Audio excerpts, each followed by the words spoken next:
Será que o Antigo Testamento fala sobre Jesus? Você acha que o Antigo Testamento fala sobre Jesus? Responde aqui nos comentários. A resposta da maioria é que sim, e é óbvio que ele fala sobre o Antigo Testamento. Mas uma outra pergunta que eu quero te fazer é: você já leu o que o Antigo Testamento fala sobre Jesus, além dos textos principais mais utilizados? Bom, provavelmente não. E é aí que entra o vídeo de hoje. Eu vou ajudar você a enxergar Jesus no Antigo Testamento. A gente vai usar como exemplo o livro de Malaquias. Nós vamos ler um pedaço do texto de Malaquias e você vai descobrir algumas coisas interessantes aqui. Se você já sabe, assista o vídeo para relembrar, porque a gente acaba esquecendo com o tempo. Mas você vai perceber que o Antigo Testamento fala muito sobre Jesus. Mais do que parece. A gente está falando só sobre Salmos ou sobre Gênesis, a gente está falando sobre textos proféticos, não apenas Isaías, como muita gente fala ou pensa, né? Mas textos dos profetas menores também falando sobre Jesus. Você vai entender também que o Antigo Testamento trata de Jesus como um acontecimento escatológico. E o que significa escatologia? Escatologia são as doutrinas das últimas coisas. E o Antigo Testamento trata da vinda do Messias como um evento das últimas coisas, um dos últimos eventos da Terra. Já já a gente vai entender direito como é que ele faz isso. E aí você vai ter como exemplo Malaquias, mas vai estar preparado para ver outros textos também, né, a respeito de Jesus. E nós vamos começar lendo Malaquias. Seja bem-vindo ao Sobre Bíblia, seu canal de Bíblia de estudo aqui no YouTube. E hoje eu vou trazer um tema que geralmente não é tratado e a gente precisa tratar. E quem não conhece vai ficar impressionado com o que a gente vai ver hoje, e quem já conhece vai ficar feliz por relembrar aquilo que nós vamos falar hoje. A gente vai falar sobre Malaquias, sobre Jesus em Malaquias. A gente chama isso de revelação messiânica no Antigo Testamento. Isso é muito legal. Vou mostrar um livro sobre isso também para quem gostar do tema e quiser se aprofundar. Mas esse vídeo vai ser muito bom de fazer e você não pode perder. Olha só, hein? Vamos falar de Malaquias. Como assim Malaquias? Malaquias fala sobre Jesus, você não sabe. Muita gente usa Malaquias para falar sobre dízimo, né? Só sabe ler sobre dízimo em Malaquias, e Malaquias estaria o tempo todo profetizando a vinda de Jesus. Ó, o livro começa com um questionamento de Deus com o seu povo. No capítulo 1, Deus fala assim: vocês acham que eu não amo vocês? Mas eu amo vocês, né? E ele vai demonstrar como que ele ama. Na verdade, o povo estava agindo como se Deus não amasse ele. Deus está dando provas de que ama o seu povo. E o decorrer da carta, do livro, né, é sobre como o povo abandona a adoração a Deus no templo, e como o sacerdote também trabalha de qualquer jeito no templo, e ainda assim Deus ama o seu povo, e ele vai restaurar o seu povo na vinda de Jesus. É um texto de reclamação que vale para nós hoje. A gente não vai ler sobre esses temas nesse vídeo, mas você pode ler depois e entender como ele fala sobre essas coisas que se encaixam muito bem nos nossos problemas, e vai mostrar ali no final que a solução de todos os problemas do Antigo Testamento era a vinda de Jesus, o acontecimento ali dos últimos dias, né, da vinda. Não fala especificamente da segunda vinda, mas fala que começa na primeira vinda, quando ele vem. O texto fala de dízimo também, mas não antes de falar sobre Jesus. Caramba, isso mesmo, cara. Malaquias fala muito sobre Jesus. A gente vai ler aqui o capítulo 3 e 4. Na verdade, não vamos ler tudo, tá? Eu vou deixar aqui um exercício para você ver no final desse vídeo. Tem um exercício para você fazer em casa, e cara, depois que você assistir esse vídeo, você vai olhar para o Antigo Testamento de uma forma diferente, da maneira como Jesus olhava, da maneira como os apóstolos olhavam, tá? Eu garanto, cara, você nunca mais vai ler o Antigo Testamento do mesmo jeito. Então, olha aqui para minha tela. A gente está aqui em Malaquias capítulo 3. Eu vou ler o versículo 1 e o versículo 2 do capítulo 3 e o versículo 1 e 2 e 3 do capítulo 4. Pouca coisa. Eu vou fazer a leitura, e aí faz o seguinte: durante a minha leitura, se você quiser, faça anotações, tá bom? E depois compare com os meus comentários, que eu vou fazer depois da leitura. Então vai pausando o vídeo, vai anotando as suas percepções sobre o texto. Lembrando que aqui nesse canal a gente tem uma série grande de vídeos sobre leitura e interpretação da Bíblia, que vai acontecer ainda outros vídeos sobre o tema. Então depois, se você quiser, dê uma passada nos outros vídeos e faça também. Mas a gente vai ler o texto agora aqui, na íntegra, e a gente vai pensar depois sobre ele. E aí é o que eu falei para você: anota a sua percepção para comparar com a minha, tá bom? O texto do capítulo 3 começa o seguinte: eis que eu envio o meu mensageiro, que preparar o caminho diante de mim.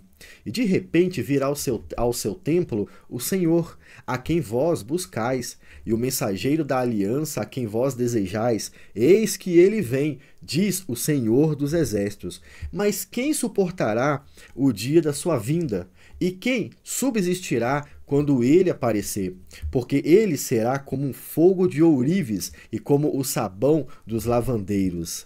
Olha só que figura de linguagem, né? Capítulo 4 agora, no iniciozinho. Porque eis que aquele dia vem, ardendo como fornalha.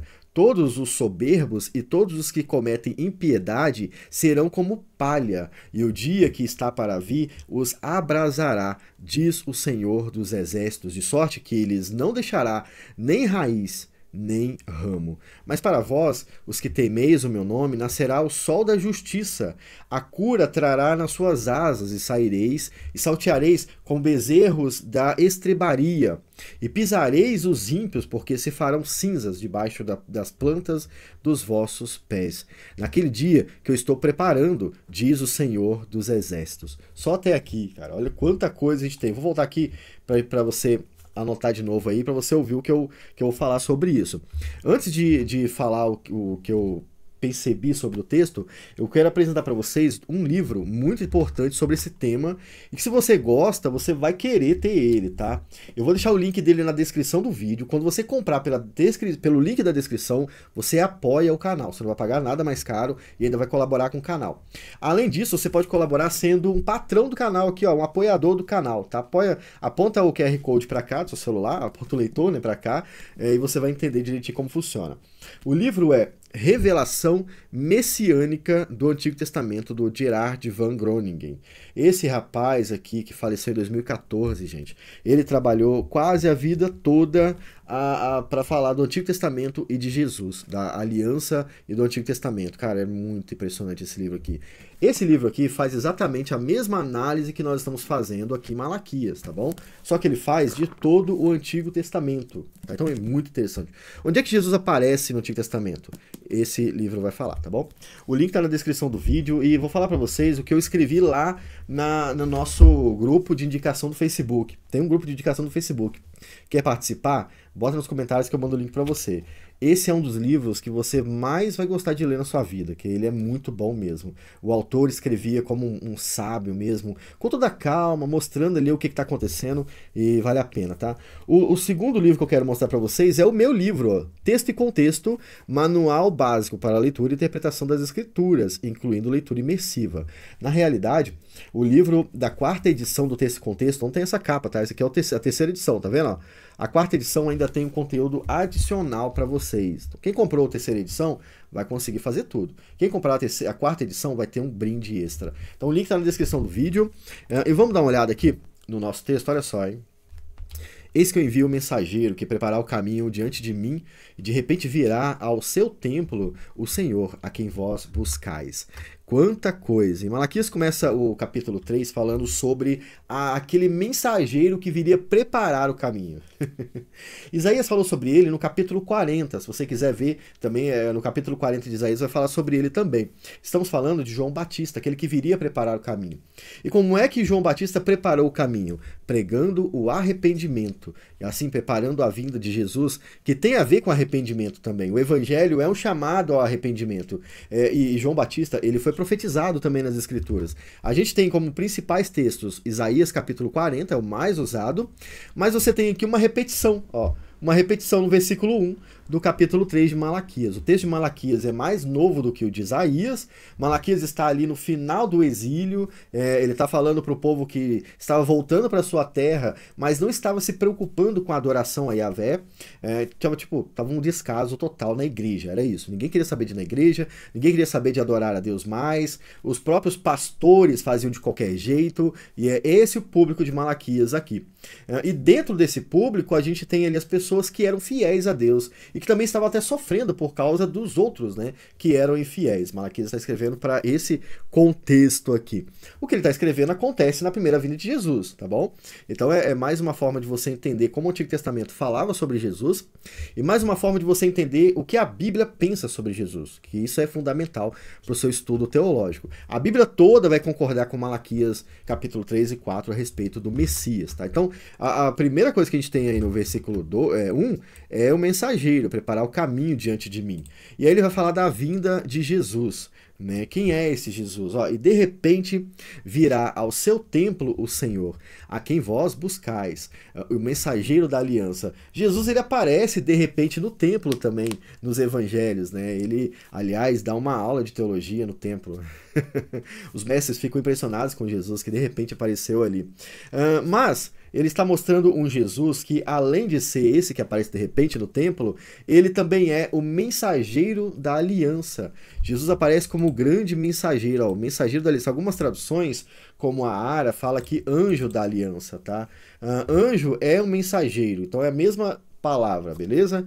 A ideia de colocar mensageiro é importante porque algumas seitas entendem que Jesus é um anjo, né? Literalmente um anjo que virou o Messias. Então é importante falar que Jesus, ele não é um anjo criado por Deus, ele é o mensageiro da aliança, aquele que veio falar do evangelho, que é essa mensagem da aliança. Esse texto ainda revela que, além de Jesus ser o mensageiro da aliança, havia pessoas aguardando a sua vinda. Olha ali, ó, a quem vós desejais.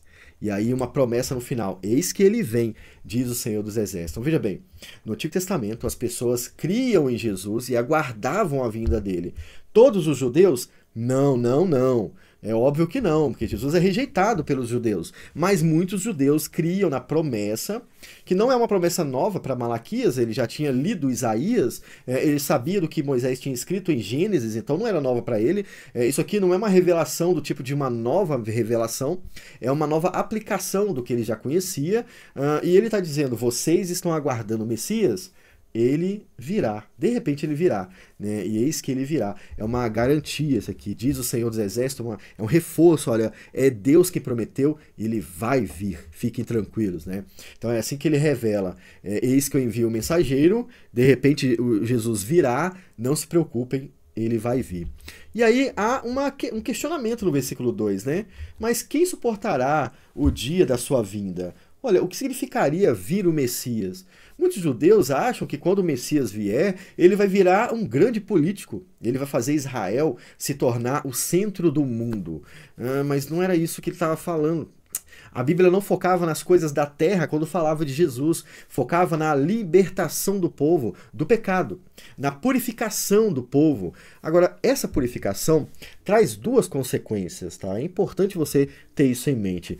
Quem suportará o dia da sua vinda? Olha, isso parece até o Apocalipse, né? Isso parece até o fim dos tempos, né? Sim, é o fim dos tempos. Quem subsistirá quando ele aparecer? Porque Jesus será como fogo de ourives e como um sabão de lavandeiros. Olha só, duas figuras de linguagem muito diferentes da outra. O que sabão tem a ver com fogo de ourives, né? O fogo de ourives é aquele fogo que purifica o metal. E para purificar o metal tem que queimar. Né? Para queimar dói, não sei se você já percebeu. Então Jesus, ele veio queimar esse orgulho, destruir esse orgulho, para purificar o seu povo. Ele fez isso pelas suas palavras, pela sua ação, pela sua demonstração de amor na cruz. Ele queima o nosso orgulho, o orgulho daqueles que creem, tá bom? Daqueles que creem também, ele age como um sabão, limpando, purificando a alma daqueles que creem. Essa é a ação de Jesus. Mas veja bem, por que ele fala sobre suportar? Porque nem todos queriam ser libertos. Nem todos querem ser libertos do pecado. Aqueles que não querem ser libertos do pecado vão passar por um outro processo que vai ser demonstrado no capítulo 4. Agora, tem mais coisa aqui, né? Tem mais coisa aqui. Mas vocês vão ter que fazer o exercício de casa e falar o que tem aqui no restante do texto. Você pode colocar até nos comentários se você quiser. Vai ajudar outras pessoas. Vai ser muito bacana você fazer esse exercício com o restante do capítulo 3, tá? Tem muita coisa. Ó, por exemplo, versículo 3. E assentar-se-á como fundidor e purificador de prata, e purificará os filhos de Levi, e os refinará como ouro e como prata. Então o Senhor Então, ao Senhor trarão oferta de justiça. Só depois dessa purificação, o povo, os filhos de Levi, como os filhos de Deus aqui da tribo de Levi, poderão oferecer alguma oferta de justiça. Eles não conseguiriam fazer isso naquele momento porque eles ainda estavam contaminados pelo pecado. Na real, eles nem queriam fazer aquilo, né?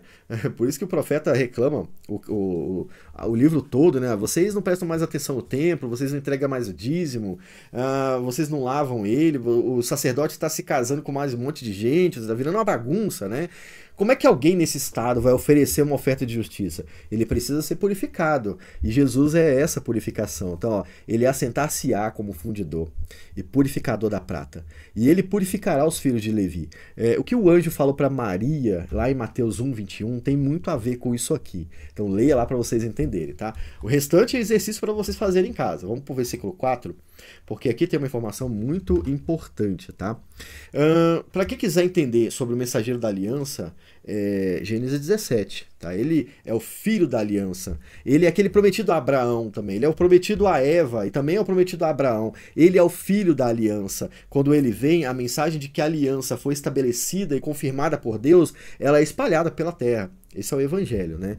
Agora no versículo 2 aqui, no versículo 1, né, do capítulo 4, a gente vai entender sobre escatologia, porque eis que aquele dia, eu vou marcar aqui, ó, vem ardendo como fornalha. Todos os soberbos e todos os que cometem piedade serão como a palha, e o dia que está para vir os abrasará, diz o Senhor dos Exércitos, de sorte que lhes não deixará nem raiz, nem ramo. Como é que isso aqui pode se cumprir na primeira vinda de Jesus? Simples. A incredulidade já faz com que isso se cumpra naqueles que viram Jesus, ouviram o Evangelho e não creram no Evangelho. Então, nesse caso, quando Jesus veio, pregou o Evangelho e foi rejeitado, esses que foram rejeitados são os soberbos. Eles são como palha. Pô, agora a figura de linguagem faz todo sentido, né? Nós temos ali aquele que vem ardendo como uma fornalha, e quando você joga uma palha dentro da fornalha, um pouco de mato seco dentro da fornalha, ele some rapidamente. É isso que Jesus fez quando ele veio. João falou sobre isso em João 3, versículo 18. Quem acredita em Jesus, de acordo com João capítulo 3, 18, quem acredita em Jesus não é condenado. Não é condenado. Mas quem não acredita em Jesus já está condenado. E essa é a condenação, que ele veio e foi rejeitado. Entende? Então, aqui a gente está falando sobre uma rejeição eterna. Não é momentânea, é eterna.